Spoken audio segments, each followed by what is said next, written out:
Kisah Kembang Kecubung. Sebuah kisah mahakarya terbaik dari S.H. Mintarja yang sangat populer di masanya. Dengan bangga kami persembahkan kepada sahabat Permata TV tercinta semuanya. Pada kesempatan yang sangat baik ini, kita masuk pada episode yang ke-22. Selamat menikmati. Dalam kisah sebelumnya diceritakan, Raden Ayu Reksayuda menarik nafas panjang. Sementara itu dengan nada tinggi Kitumenggung Jaya Taruna bertanya, "Apa maksud Kanjeng Adipati?" "Kau sudah tidak diperlukan lagi, Kakang. Kegayuhan Raden Ayu Reksayuda sudah tercapai. Ia sudah berhasil mengusir Kanjeng Adipati Sendang Arum dari Kadipaten berkat bantuanmu. Ia juga sudah menguasai Kadipaten ini serta seluruh rakyatnya, juga berkat bantuanmu. Nah, sekarang Raden Ayu Reksayuda tidak memerlukan kau lagi. Jadi, kau tahu sendiri apa yang akan terjadi pada dirimu. Kalau saja kau tidak menagih janji, mungkin kami akan bersikap lain." "Kami siapa yang kau maksudkan?" "Kami, aku dan Raden Ayu Reksayuda. Kalian bukan lagi sosok manusia, kalian adalah iblis yang paling terkutuk. Jangan menyesali nasibmu yang buruk, Kitumenggung Jaya Taruna. Kau kira aku akan meratap, kemudian menggantung diri karena aku diperlakukan seperti ini?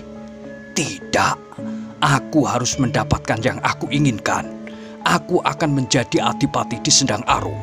Raden Ayu Reksayuda akan menjadi istriku." "Bagaimana kau dapat menjadikan aku istrimu jika aku tidak mau?" "Tidak masalah, mau atau tidak mau, bagiku sama saja. Jika kau mampu memaksaku, maka yang akan kau dapatkan hanyalah wadakku." "Aku memang hanya membutuhkan wadakmu. Bukankah selama ini aku juga hanya mendapatkan wadakmu, bukan hatimu? Dalam ketidakjujuranmu, maka kau bagiku bukan apa-apa lagi kecuali wujud kewadakanmu." "Gila, kau mengigau." Kitumenggung Jaya Taruna tertawa, katanya, "Kau takut Kanjeng Adipati kecewa karena kau bukan lagi seorang perempuan yang bersih? Omong kosong. Kau tawarkan dirimu kepada Kanjeng Adipati di Sendang Arum dengan memancing belas kasihannya, berurai air mata mohon ampunan bagi Kitumenggung Reksayuda. Tetapi setiap kau menghadap, kau kenakan pakaianmu yang terbaik. Kau rias wajahmu sampai setebal topeng kayu. Kau bentuk bibirmu seperti bibir Condro Kirono. Kau bentuk alismu seperti bulan tanggal pertama." "Cukup, cukup!" teriak Raden Ayu Reksayuda. "Kau pakai tubuhmu sebagai tumbal untuk mencapai keinginanmu. Jika saja Kakang Tumenggung Reksa bawa seorang Tumenggung yang rakus seperti aku, maka kau pun tentu telah menyuapnya dengan kepalsuanmu itu. Kau tentu berjanji untuk menjadi istrinya kelak jika Kanjeng Adipati sudah terusir dari Kadipaten. Tetapi aku kagum akan kebersihan hati Kakang Tumenggung Reksa bawah." "Diam, diam kau pembohong. Semuanya omong kosong. Aku akui bahwa aku memang bukan perawan karena aku adalah istri Kang Mas Tumenggung Reksayuda. Tetapi aku bukan perempuan sekotor yang kau katakan itu." Kitumenggung Jaya Taruna tertawa semakin keras, lalu katanya kepada Kanjeng Adipati Jaya Negara, "Nah, Kanjeng Adipati, itulah perempuan yang bernama Raden Ayu Reksayuda. Jika kau pernah mendengar dongeng Yuyu Kangkang dan para keleting, maka Raden Ayu Reksayuda adalah salah seorang di antara para keleting itu. Tetapi bukan keleting kuning. Meskipun cantik, tetapi ia adalah sisa si Yuyu Kangkang." "Diam kau Jaya Taruna," bentak Kanjeng Adipati. "Kau kira aku percaya kepada celotehmu itu? Kau mencoba untuk memfitnah Kang Mbok Reksayuda karena kemauanmu tidak diturutinya. Itu adalah kebiasaan orang-orang licik yang tidak menghormati harga dirinya sendiri. Apa saja yang kau katakan tidak akan dapat menghapus kenyataan yang sudah terjadi. Diamlah, sebentar lagi kau akan disingkirkan dari Taman Keputren Kadipaten Sendang Arum ini. Siapa yang akan menyingkirkan aku? Aku adalah Jaya Taruna, adipati yang baru di Sendang Arum. Tidak ada orang yang memiliki kemampuan melebihi kemampuanku. Kau sudah menjadi gila, tetapi bagiku kau sama sekali tidak berbahaya. Kau mau apa, Adipati Pucang Kembar? Aku berada di tanahku sendiri, di bumiku sendiri, dan di rumahku sendiri. Aku akan membunuhmu. Kau sudah tidak diperlukan lagi di sini. Kau harus disingkirkan agar kau tidak mengganggu perjalanan kami untuk seterusnya. Adipati Pucang Kembar tidak dapat membuat jantungku berdebar-debar. Jika kau tidak mati di taman ini karena kau berhasil melarikan diri, maka aku akan memburumu. Aku akan menjadikan Pucang Kembar karang abang. Kau bermimpi, Jaya Taruna. Bersiaplah, aku akan membunuhmu.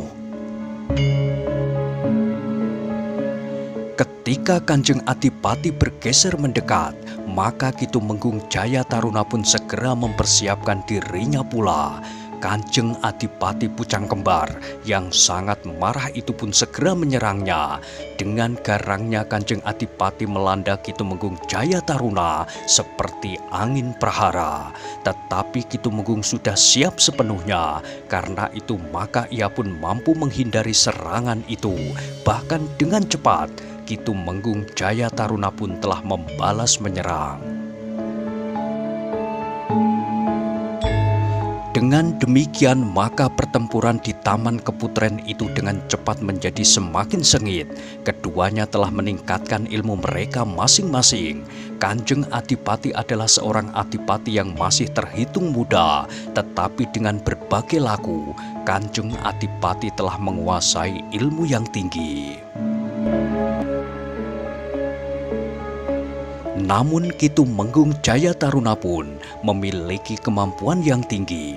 Ia ditempa oleh pengalaman yang berat dalam hidupnya, semasa remajanya dan masa-masa mudanya. Kitumenggung dibentuk dalam suasana yang keras dan berat. Kitumenggung Reksabawalah yang telah mengentaskannya dari dunianya yang kelam dan tidak berpengharapan.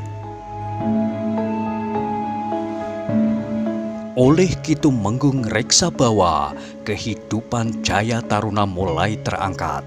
Jaya Taruna mulai melihat peletik-peletik sinar yang menjanjikan masa depan yang lebih baik, sehingga akhirnya Jaya Taruna itu pun menjadi seorang tumenggung. Dengan demikian, maka perjuangan hidupnya yang berat telah mewarnai kemampuannya. Dengan garang pula Kitumenggung Jaya Taruna mengimbangi serangan-serangan Kanjeng Adipati yang sedang marah itu. Keduanya pun saling menyerang dan bertahan. Sekali-sekali kaki Kanjeng Adipati terjulur menggapai tubuh Kitumenggung. Namun kemudian Kitumenggunglah yang meloncat sambil menjulurkan tangannya ke arah dada. Bahkan sekali-sekali telah terjadi benturan di antara dua kekuatan yang besar itu. Keduanya pun telah tergetar dan terdorong surut beberapa langkah.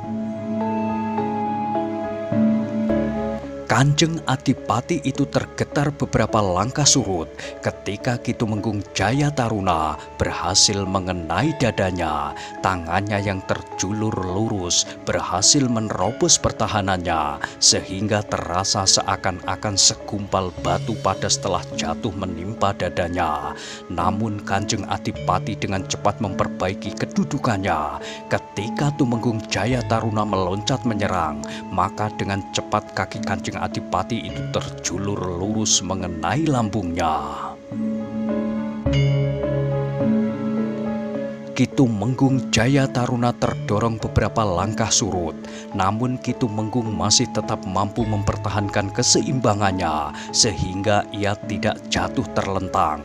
Pertempuran pun kemudian menjadi semakin sengit. Keduanya telah meningkatkan ilmu mereka sampai ke puncak. Namun kemudian ternyata bahwa Kanjeng Adipati Jayanegara dari Pucang Kembar merasa sulit untuk mengimbangi ilmu Ki Tumenggung Jayataruna, sehingga dengan demikian maka Kanjeng Adipati pun setiap kali berloncatan surut. Agaknya Raden Ayu Reksayuda mampu melihat kesulitan Kanjeng Adipati. Karena itu maka ia pun segera meninggalkan Taman Keputren untuk mencari Ki Tumenggung Prangwandawa, seorang senopati dari Pucang Kembar yang memimpin prajurit segelar sepapan dari Pucang Kembar yang datang bersama Kanjeng Adipati.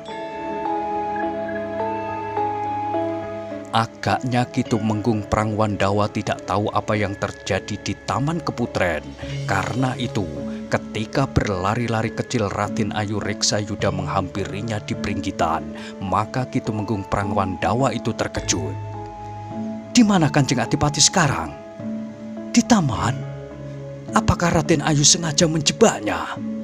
"Jika aku menjebaknya, maka aku tidak akan memanggilmu."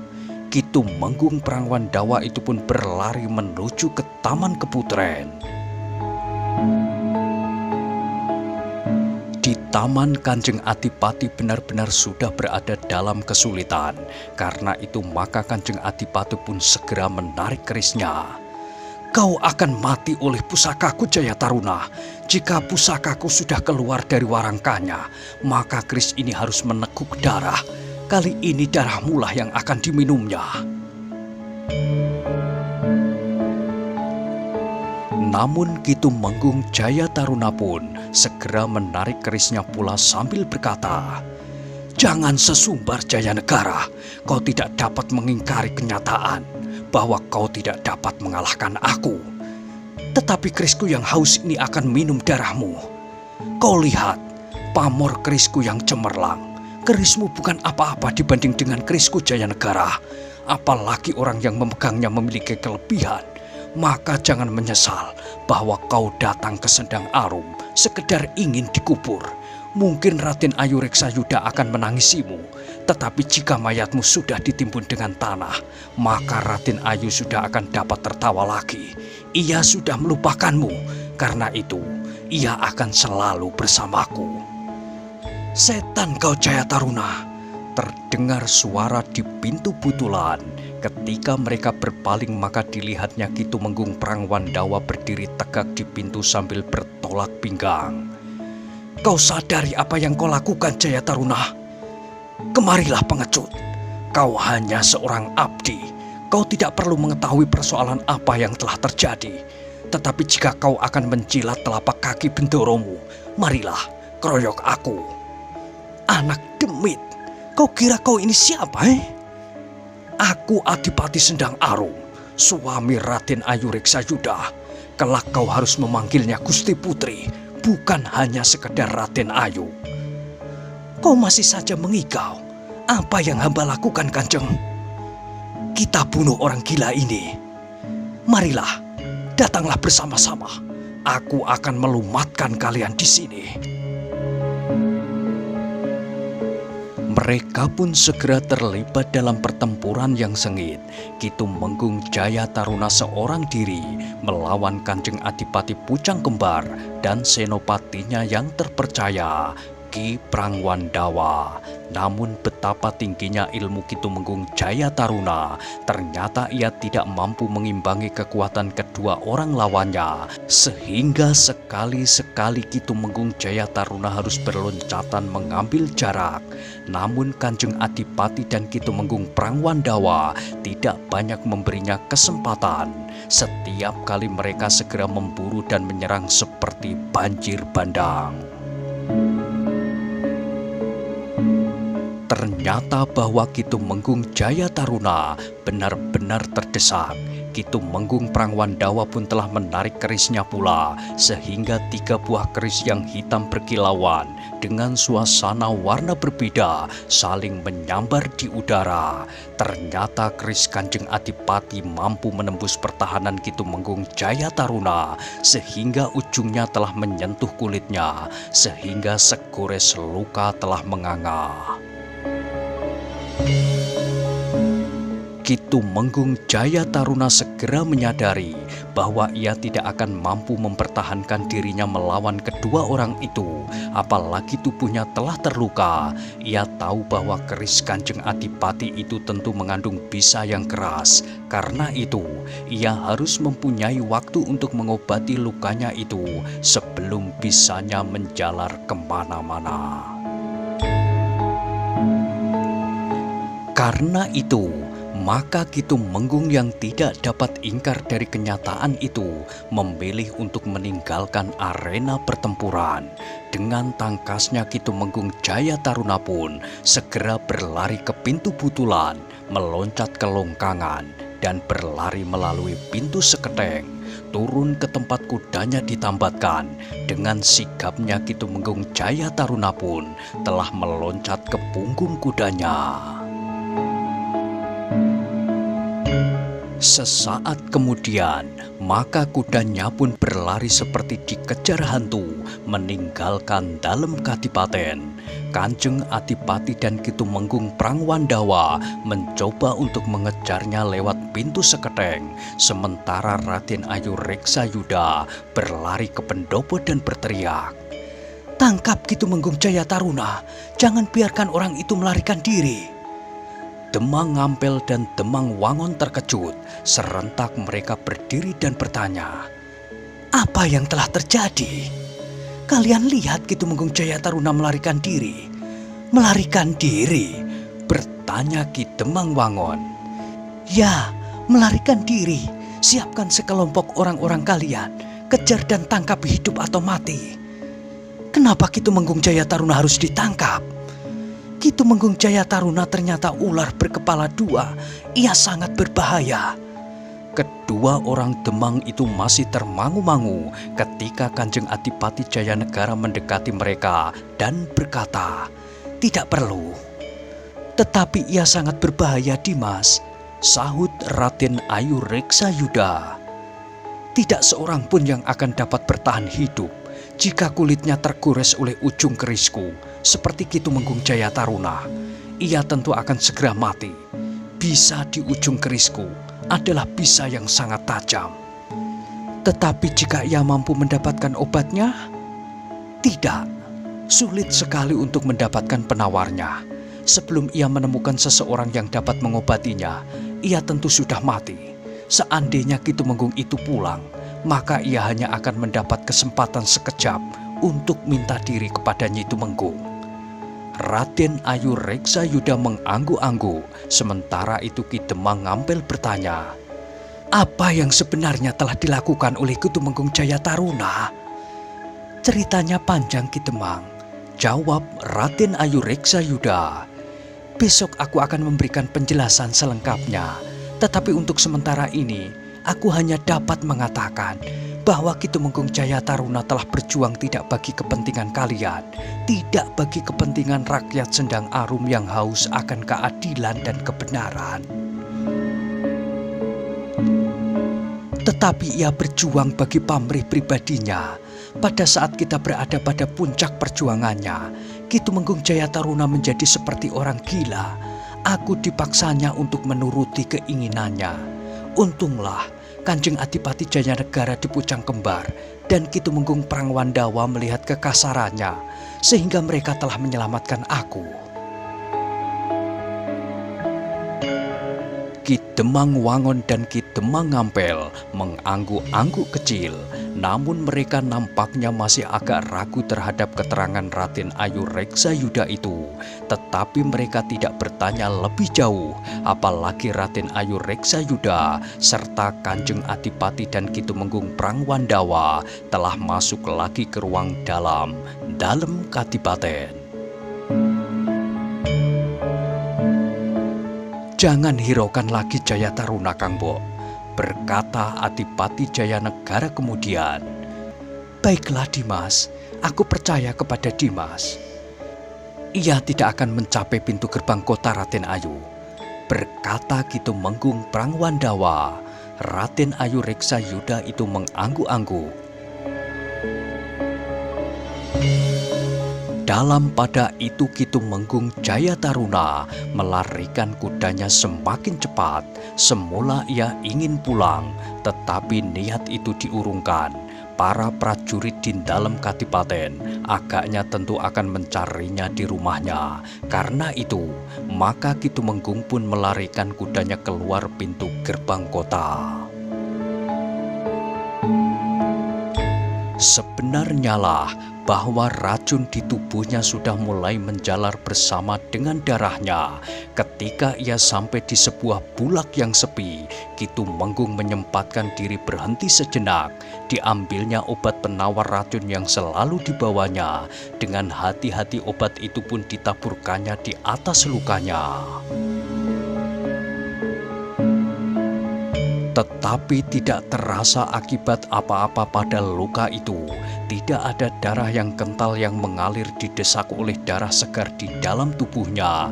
Bahkan di beberapa bagian tubuhnya telah mulai nampak noda-noda yang berwarna kebiru-biruan. Gila Adipati Jayanegara, obat penawar racunku tidak dapat bekerja melawan racun di kerisnya. Tentu bukan warangan biasa. Tentu ada ramuan lain yang dicampur pada warangannya itu. Ki Tumenggung Jayataruna pun kemudian kehilangan harapan untuk tetap hidup. Ia akan mati, tetapi ia tidak mau mati di pinggir jalan tanpa diketahui oleh siapapun juga. Karena itu maka Ki Tumenggung itu pun segera meloncat kembali ke punggung kudanya, melarikan kudanya seperti anak panah yang lepas dari busurnya. Kemana? Pertanyaan itulah yang terbersit di hatinya. Namun akhirnya Ki Tumenggung itu berkata kepada diri sendiri, tidak ada tujuan yang mapan. Sebaiknya aku menemui siapa saja yang dapat aku ajak bicara tentang peristiwa yang sebenarnya terjadi di Sendang Arum. Ketika tiba-tiba terbersit di kepalanya nama Ki Ajar Anggara, kakek Jalawaja, Ki Tumenggung tidak sempat berpikir lebih panjang lagi. Ia pun segera melarikan kudanya menuju ke lereng bukit, ke rumah Ki Ajar Anggara. Ia pernah datang ke rumah itu beberapa kali. Terakhir ia menjemput Jalawaja di saat Raden Tumenggung Reksayuda terbunuh.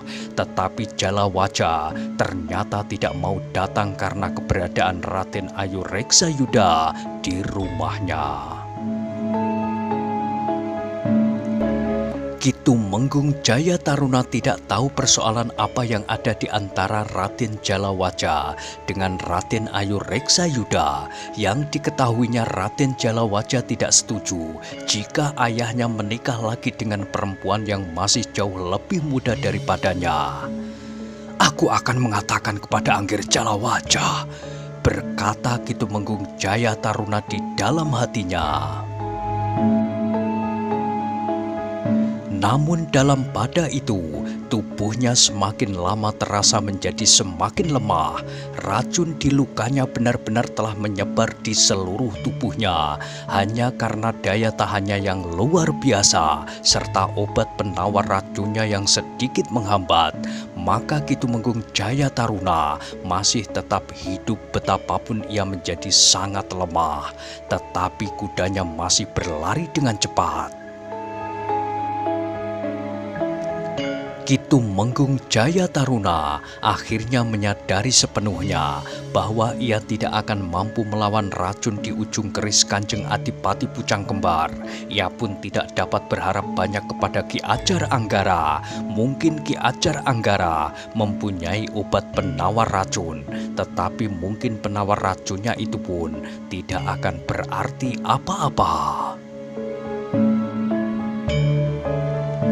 Meskipun demikian, Ki Tumenggung Jayataruna ingin sampai ke pondok Ki Ajar untuk memberikan beberapa pesan. Karena itu dipaksanya tubuhnya yang menjadi semakin lemah itu untuk tetap berpacu di punggung kudanya. Tetapi semakin lama, Ki Tumenggung merasa dirinya menjadi semakin lemah.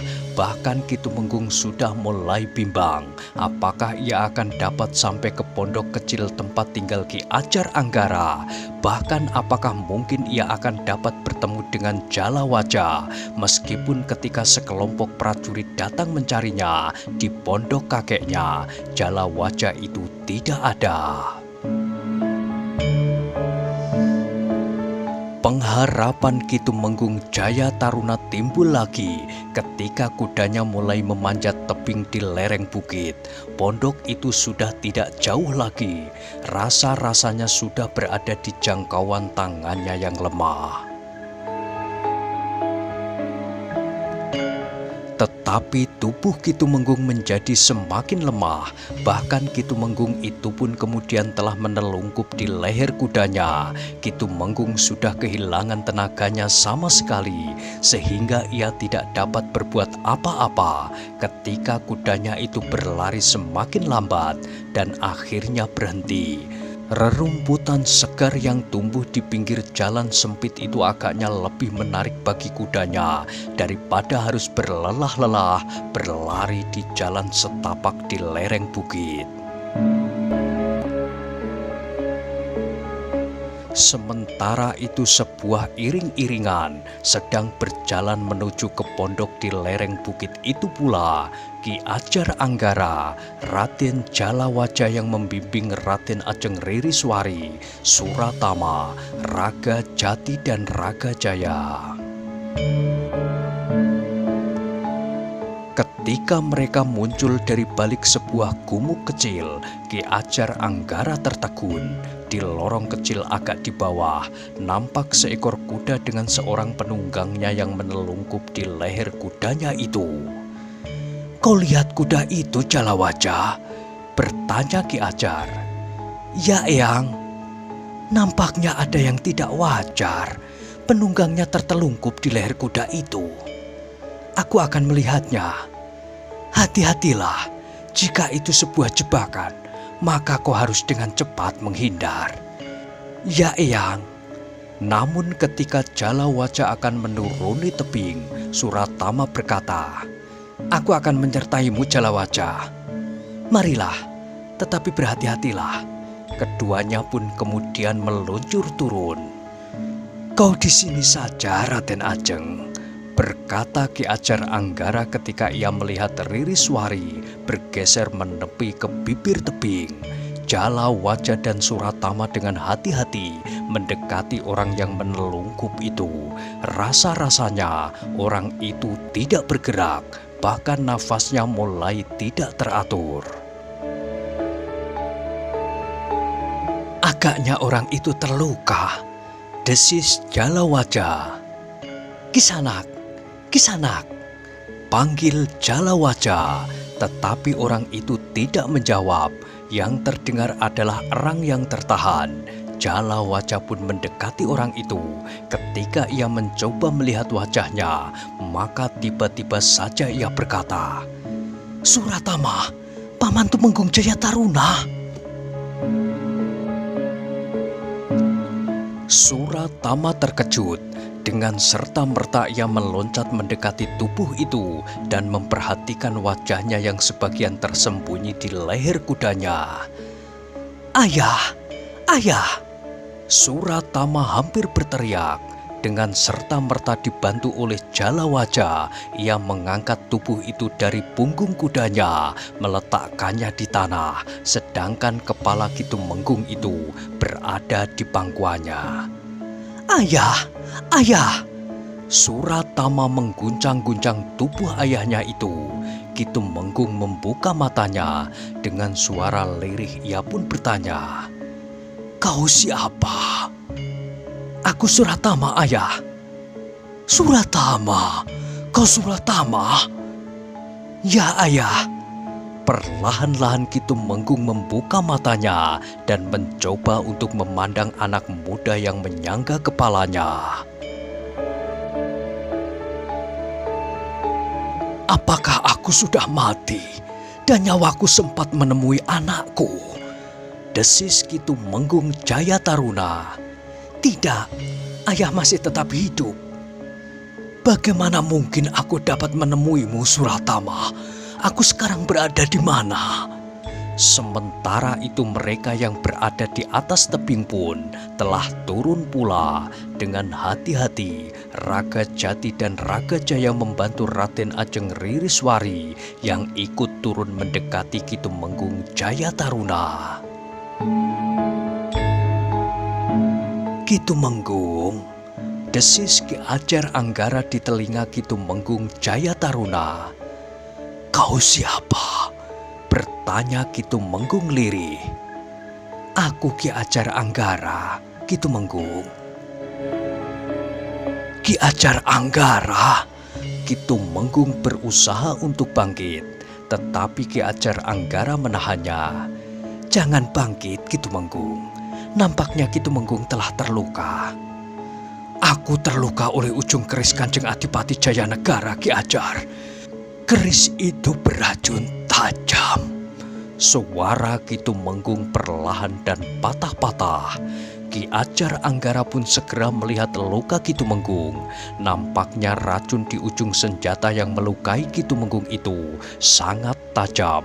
Ki Ajar juga melihat bahwa luka itu sudah diobati, tetapi obat itu tidak mampu menghisap racun yang sudah terlanjur berada di dalam darah Ki Tumenggung.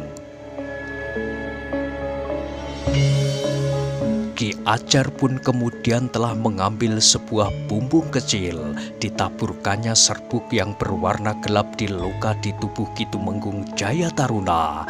Ki Tumenggung menggeliat, ia merasa pedih di lukanya, namun racun yang telah menjalar di tubuhnya bahkan sudah menimbulkan noda kebiru-biruan.